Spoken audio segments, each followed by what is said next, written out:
ಮಾಡಿ ಎಲ್ಲ ಕೆಲಸಗಳು ಮುಗಿಸಿಬಿಟ್ಟಿವಿ ನಾವು. ಸರ್ಕಾರದಿಂದ ಏನು ಮಾಡೋದಿಲ್ಲ, ನಿಮ್ಮಿಂದ ಮಾಡ್ಕೋಬೇಕಾಗಿತ್ತು.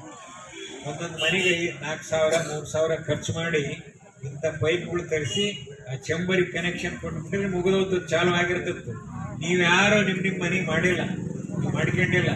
6 ವರ್ಷ ಆದರೂ ಮಾಡಿಲ್ಲ. ಯಾಕೆ ಮಾಡಿಲ್ಲ ನೀವೇ ಹೇಳ್ಬೇಕು. ಅದು ಉತ್ತರ, ನನ್ನ ಹತ್ರ ಉತ್ತರ ಇಲ್ಲ. ಏನು ನೀವು ಹೇಳ್ಬೇಕು, ನಿಮ್ಮ ಯಜಮಾನ ಹೇಳ್ಬೇಕು ಮನೆಗಳಿಗೆ.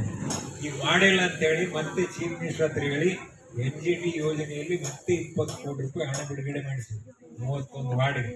ಇಂಥದ್ದೊಂದು ಪ್ರತಿ ಓಣಿಯಲ್ಲಿ ಇಂಥವು ಚಂಬರ್ಗಳು ಬರ್ತಾವ. ಪ್ರತಿ ಓಣಿಯಲ್ಲಿ 4 feet 5 feet 6 feet pipeline ಹಾಕಿ ಈ ಚಂಬರಿಗೆ ಕನೆಕ್ಷನ್ ಕೊಡ್ತಾರೆ. ಇದು ಹಿಂಗಿರ್ತೈತಿ, ಹಿಂಗಿಡ್ತೈತಿ.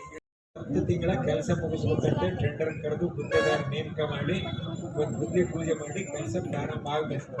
ಅದೊಂದು 4 ವಾರ್ಡ್ 15 ದಿವಸ 20 ದಿವಸದಾಗ 4 ವಾರ್ಡ್ ಮುಗಿಸ್ಬೇಕಂತ ಗುತ್ತೇದಾರಿಗೆ ಹೇಳಿ. ಯಾಕಂದ್ರೆ 11 ತಿಂಗಳಾಗ ಮುಗಿಸ್ಬೇಕಂದ್ರೆ 6 ತಿಂಗಳು ಬೇಕು ಎಲ್ಲ ಕೆಲಸ. ಅವಾಗ ನಿಮ್ಮ ಮನೆಯಲ್ಲಿ ಇರ್ತಕ್ಕಂಥ ಎಲ್ಲ ವಾಸನೆ ಬರಂಗಿಲ್ಲ.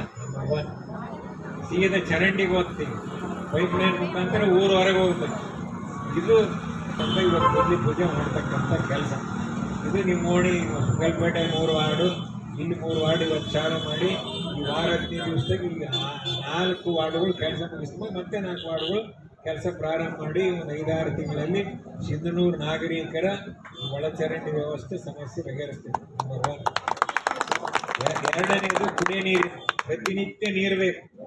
ಪ್ರತಿನಿತ್ಯ ನೀರು ಬೇಕಂದ್ರೆ ನಾವು 269 ಎಕರೆ ಭೂಮಿ ಖರೀದಿ ಮಾಡಿದ್ವಿ ಅವಾಗ 10 ವರ್ಷದಿಂದ. ಅಲ್ಲಿ ಬರೀ 140 ಎಕರೆ ಕೆರೆ ಮಾಡಿದ್ವಿ ಹೋದ ಅವಧಿಯಾಗಿ. ಇನ್ನ 110 ಎಕರೆ ಕೆರೆ ಮಾಡಬೇಕು. ಈಗ ಆ ಕೆರೆಗೂ ಕೂಡ 30 ಕೋಟಿ ದುಡ್ಡು ಕೊಡಿಸಿ ಪೂಜೆ ಮಾಡಿ ಆ ಕೆಲಸನೂ ಚಾಲು ಆಗಿದೆ. ಇನ್ನೊಂದು 7-8 ತಿಂಗಳ ಆ ಕೆಲಸನೂ ಮುಗಿದೆ. ಆ ಕೆಲಸ ಮುಗಿದ್ರೆ ಪ್ರತಿನಿತ್ಯ ನೀರು, ಪ್ರತಿನಿತ್ಯ ಒಳಚರಂಡಿ ವ್ಯವಸ್ಥೆ ಹೊರಗೆ ಹೋಗೋದು. ಇನ್ನೂ ಒಂದು ಭಾಳ ಅಂದರೆ ಒಂದು 8-10 ತಿಂಗಳೊಳಗೆ ನಿಮ್ಮ ಏನು ಕುಡಿಯ ನೀರಿನ ಸಮಸ್ಯೆ, ಒಳಚರಂಡಿ ವ್ಯವಸ್ಥೆ, ರಸ್ತೆಗಳಂತೂ ಎಲ್ಲ ಕಡೆಗೆ ಆಗ್ಯಾವ. ರಸ್ತೆ ಚರಂಡಿ ಹೆಚ್ಚಿನ ಕಡೆ ಎಲ್ಲ ವಾರ್ಡ್ಗಳೆಲ್ಲ ಆಗ್ಯಾವ. ಇನ್ನೂ ಸ್ವಲ್ಪ ದುರಸ್ತಿ ಮಾಡಿಸೋದಿದ್ರೆ ದುರಸ್ತಿ ಮಾಡಿಸ್ತಕ್ಕಂಥ ಕೆಲಸ ಮಾಡ್ತೀವಿ.